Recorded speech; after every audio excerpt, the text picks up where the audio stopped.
In 1981, a legendary rock band released their 10th studio album, but it was only the second album with their new singer. Hi, I'm Robert John Hadfield, the owner of Audiomover, and we have some crazy, awesome, classic vinyl to talk about today. But before we jump into it, be sure to subscribe to our channel, like this video, and of course, if you have old audio and videotapes that need to be converted to digital, go to audiomover.com and start your order there.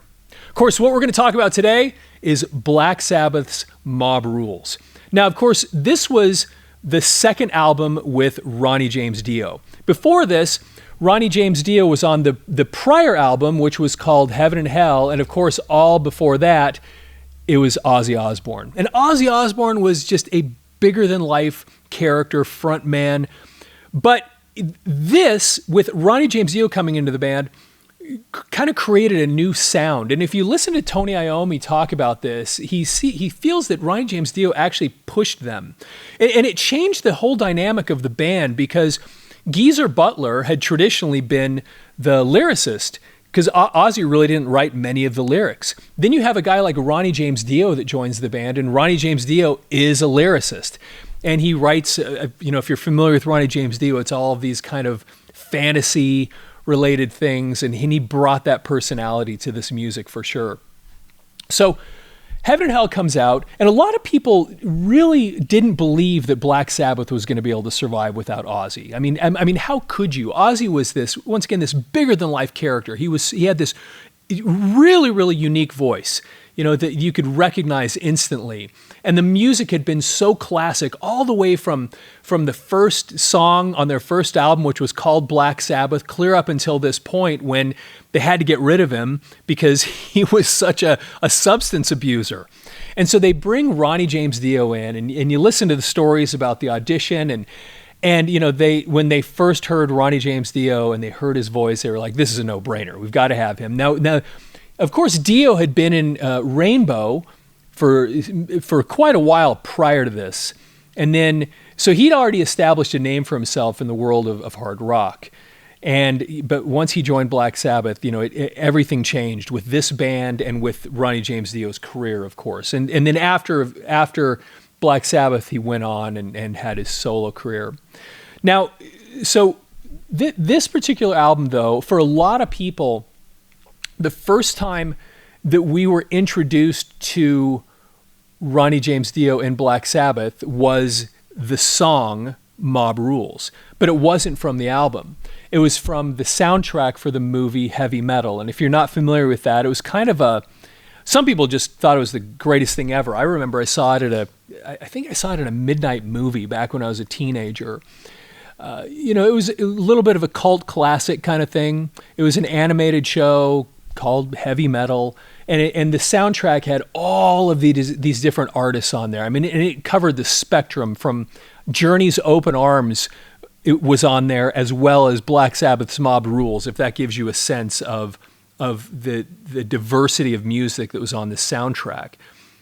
Well, anyway, for a lot of us, that were young at that time, this is the first time that we'd been introduced to Ronnie James Dio in Black Sabbath was from that soundtrack. We heard the song Mob Rules on Heavy Metal, either in the movie or from the soundtrack, which a lot of people bought just because the soundtrack had so much great music on it.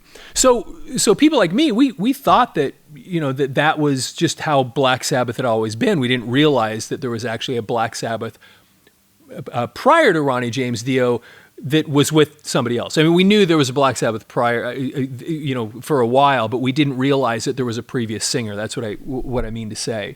And then, of course, we start figuring out that, well, wait, that was, because we're all fans of Ozzy at that point, not realizing that he was actually the original singer in Black Sabbath. Well, anyway, so we hear this song, Mob Rules, and it is amazing. It is such a great song. The power that thing had, that when you hear Ronnie James Dio's voice, especially in that Heavy Metal version, it is so huge. And Ronnie James Dio had such a huge voice to begin with, but man, the song, the way it was recorded on Heavy Metal was so big. And I bring this up because when they went to actually record the album Mob Rules, they tried to recreate the sound that they had on the Mob Rules that was in the heavy metal soundtrack, but they couldn't get it. And so they re-recorded the song Mob Rules for this album so that they wouldn't have inconsistency. In other words, if you listen to this album and you heard the Mob Rules that was taken from the heavy metal soundtrack and then listen to the rest of the album, the sound would have that lack of congruity. And so they decided they had to re-record the song Mob Rules for this album. And so anyway, it was still great. Don't get me wrong. I mean, the version of Mob Rules on this album, but it's not the same. And if you get a chance to listen to the heavy metal version, maybe you already have, it's just better. It's not dramatically different. The organization, the songs, fundamentally the same. It's just that the way it's recorded, the sounds are different. And Ronnie James Dio's voice is just a little bit more, in my opinion, just a little bit more intense. And so it was just really amazing. And you know, part of albums was not just the congruity of the songs through the whole thing, but there was also some congruity that you wanted to have with the album cover. And this is one of those album covers where you listen to the song and you look at this artwork and they just connect. I don't know what it was, but that incredible, the guitar riff that Tony Iommi came up for this song, when that kicks in, and Ronnie James Dio comes in, come on, and he screams, you look at this cover and for some reason it just fits. And then Ronnie James Dio's line, if you listen to Fools, the Mob Rules. And man, what a great song. I mean, I loved it. Now, of course, speaking of the cover, this was, as you can see here, was painted by a guy named Greg Hildebrant. By the way, I rarely mention this, but we shoot these videos in 4K. And we do that so that you can see the detail that we're looking at in the record, so it isn't fuzzy and blurry. Now, this won't, if you're watching this on TikTok or some of the other channels, you don't have the 4K option. But if you're on YouTube right now, or if you have access to your television and you can log into YouTube, make sure you have it. You set your YouTube to play 4K. If you're on a computer, you can actually adjust the settings so that you get higher resolution. You can get UHD. And all these videos are shot in that ultra high definition so that you can see really what we're looking at. And in many cases, even read the text. And you can see here, this was painted by Greg Hildebrant. Now, Greg Hildebrant was a kind of a fantasy artist. And you know, he did some comic book stuff. He did some things for Lord of the Rings artwork, and he just had this really just fantasy type style. But this particular cover, or this painting, this was not made for this album. Black Sabbath actually bought the rights to use the painting for the album. Of course, it didn't say Black Sabbath Mob Rules if you see the original artwork. That was added. And then also, and you can kind of see it in here, you know, by the way, the cover, the painting that we're looking at right here is actually called Dream One Crucifiers. And these are, I guess, the crucifiers. But what happened, Greg Hildebrant actually painted this to represent a dream that he'd had. And he did a whole series of things that were related to that.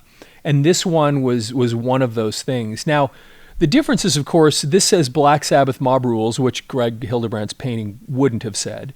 The other thing that's kind of interesting, at least the versions I've seen, because there's a lot of versions of this painting, when you see Greg Hildebrandt, kind of the progress, a lot of artists do this where they'll have different mock-ups of the final painting before they actually make the final thing.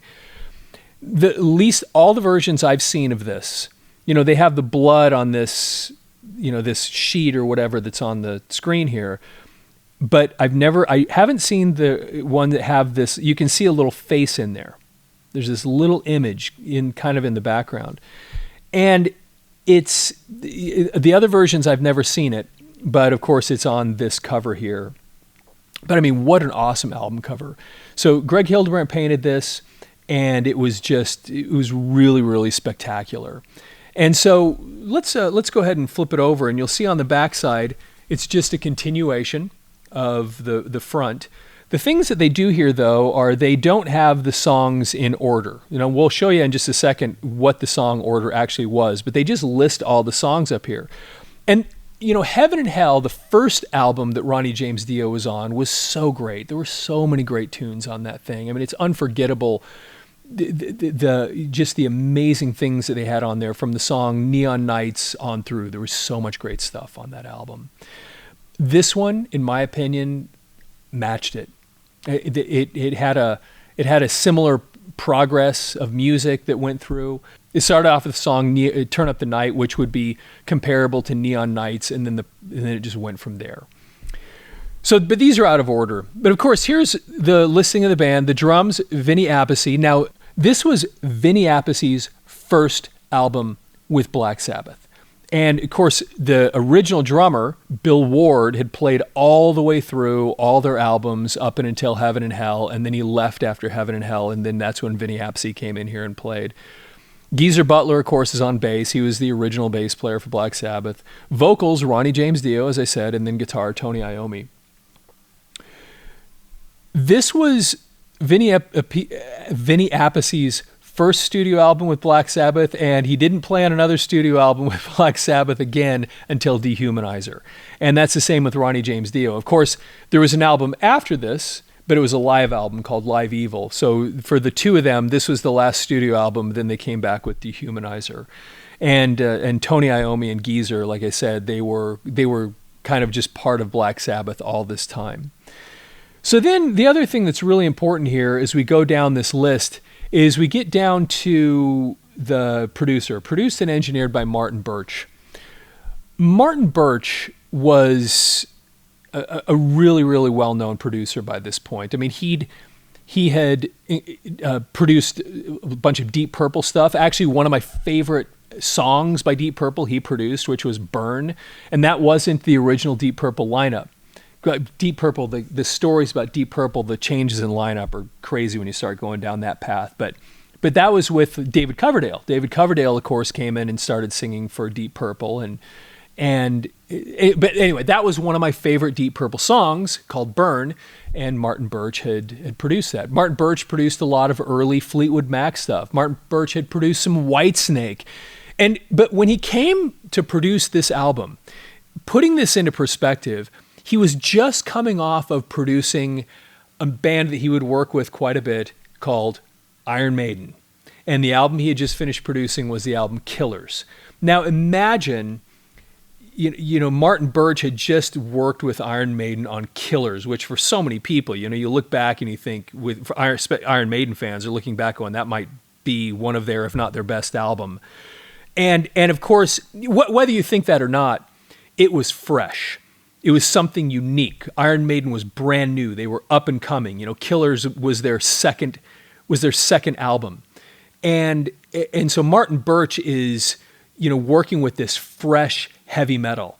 And then he comes and he starts working with this more classic, veteran heavy metal band.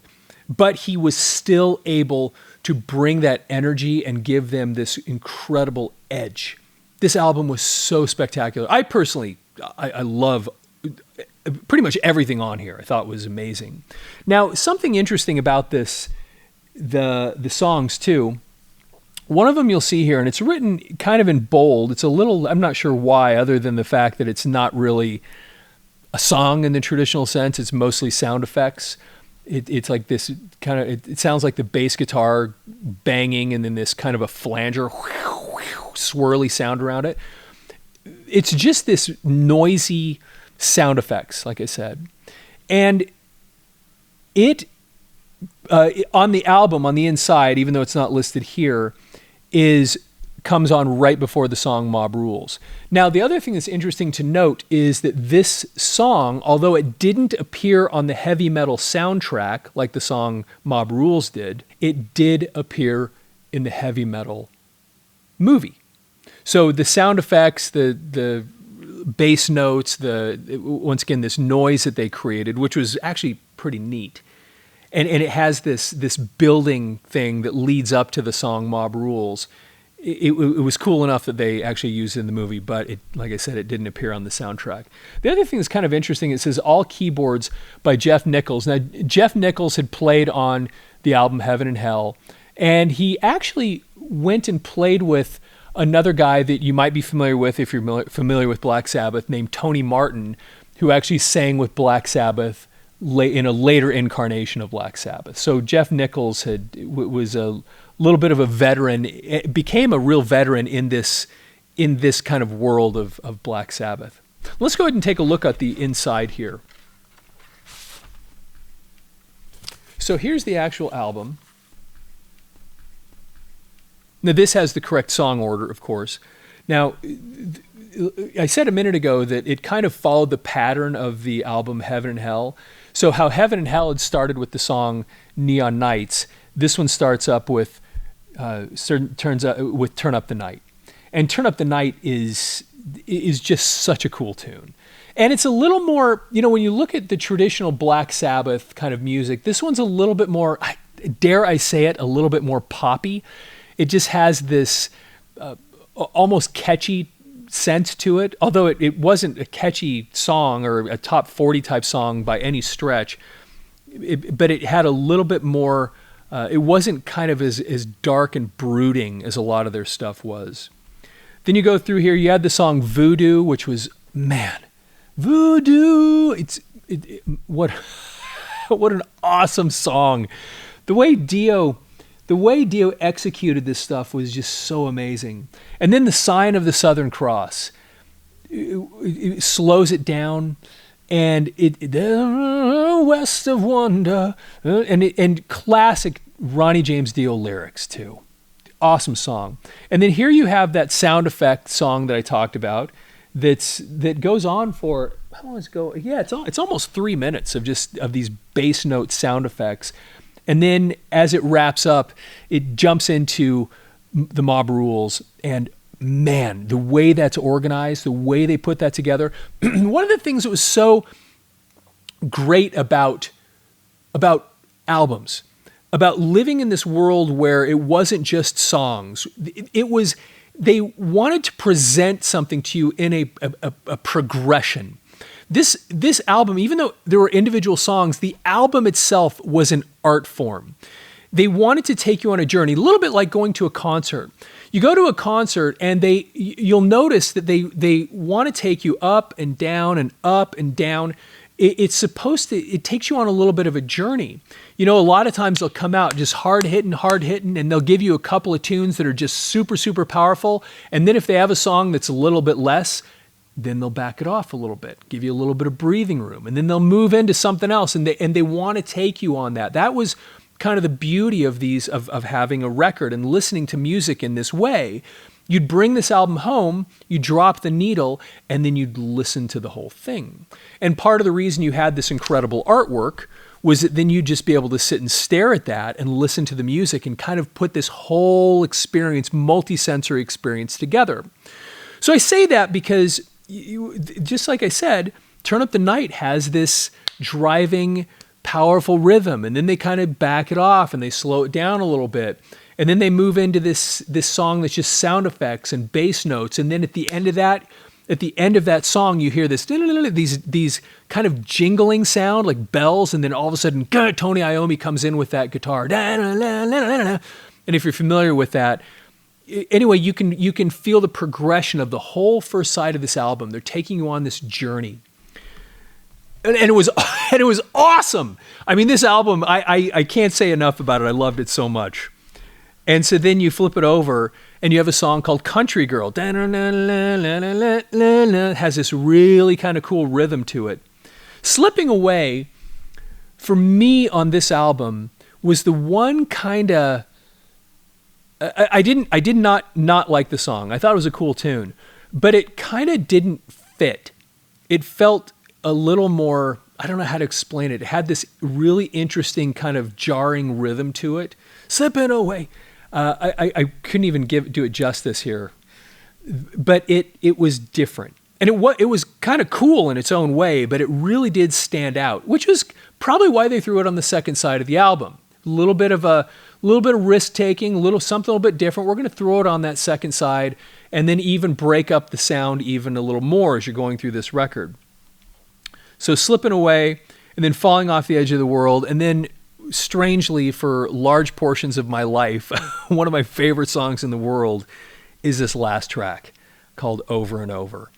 I don't know what it was about that song that I loved so much, but I loved that song. For some reason, it spoke to me when I was a kid. The first line in that song, Ronnie James Dio comes out and says, "Sometimes I feel like I'm dying at dawn." I don't know why that got me. Sometimes I feel like I'm dying at dawn. Oh man, it was so powerful. And how old was I at the time? This thing came out in 1981. I was 12. Of course, I didn't, I don't know. I didn't have this when it was first released. It was probably a couple years after that I started to get into all the heavy metal, and when I first really got this and got into it. But that song was so powerful. And I'm actually curious, a lot of people that watch these videos are into the same music that I'm into and love this stuff. I really like to know, there's so many great songs on here. What was your favorite song on this album? What was the thing that spoke to you? And what did you think about the difference between the classic traditional Black Sabbath lineup with Ozzy and then this new version of Black Sabbath with Ronnie James Dio? What did that do for you? Did it do something different for you? How did you respond to this new sound, this new voice? And if you're old enough to remember the version of Black Sabbath, the change, I'd love to hear your comments about what that was like, experiencing this radical change where you went from this one sound to this completely different one by changing these vocalists, because it was a dramatic sound, and a lot of bands don't survive big changes like that, but boy, did Black Sabbath survive.